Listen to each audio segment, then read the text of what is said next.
Soaking yarn by hand is the ancient method this dye house has been using for over a century. It's one of the last in Egypt, a country long known for its textile industry. أنا بشتغل شغلتي دلوقتي أيام الفراعنة. Salama Selem has been the one keeping the vats full and the fires burning since 1975, even as industrial competition and the global pandemic have threatened his livelihood. We first visited the workshop in 2019 and came back to see how it's weathering the pandemic. Through it all, one man's love for the craft has kept this tradition still standing.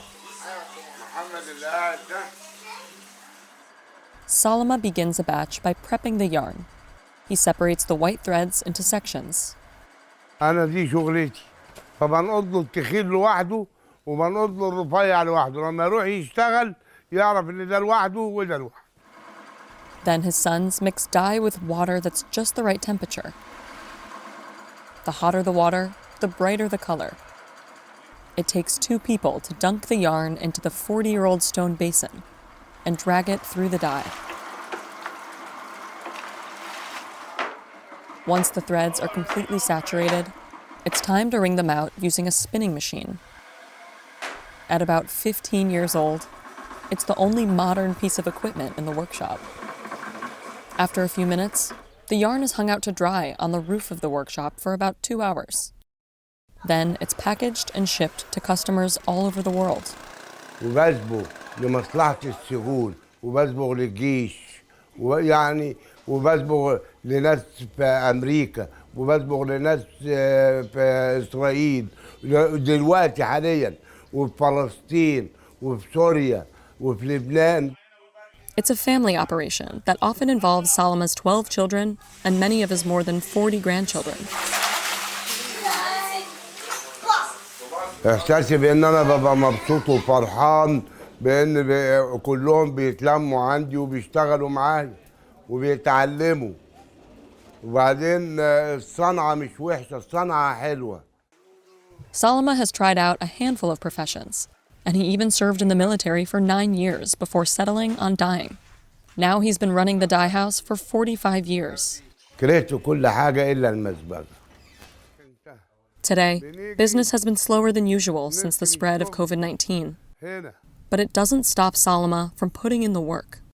حالة تعبانة شوية لكن ماشية. يعني أنا بقوم من النوم الساعة 4 الصبح.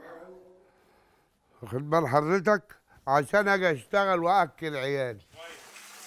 The workshop's small-scale operation has made it hard to keep up with mass manufacturers.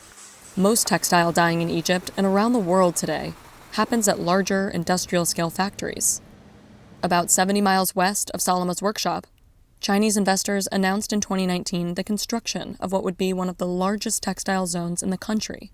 The COVID-19 pandemic has slowed the project, but once in full swing, investors expected to bring in more than $8.5 billion a year. Meanwhile, Salama's sales have been dropping for more than a decade. They fell nearly 60% in 2011, after the Arab Spring protests rocked the Egyptian economy. Today, fuel prices are still too high for Salama's margins. So he cuts costs by using wood instead of gasoline to make fire and heat his dye vats. Though it might be more physically taxing, he takes pride in this traditional method. شوف الفراعنة ماتت بقالها كام سنة أنا بشتغل شغلتهم دلوقتي. ما بشتغلش غير شغلة الفراعنة. الفراعنة كانوا بيشتغلوا بخشب اشتغلت بالخشب. Salama's ancient techniques are what keep many of his customers loyal. احنا عندنا هنا لغاية دلوقتي لغاية وقتنا هذا في ناس فلاحين وناس صعايدة وناس عرب بيلبسوا الجلابية البلدي اللي هي بقطان وبشريط من الديل وشريط من الجنب. غير حضرتك فدلوقتي حاليا ما بيجوش غير هنا.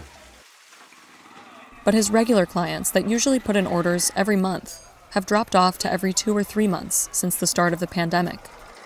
Still, Salama is determined to keep this business alive for as long as he possibly can. عايز اموت وانا بشتغل وما يكونش عليا حاجة لحد.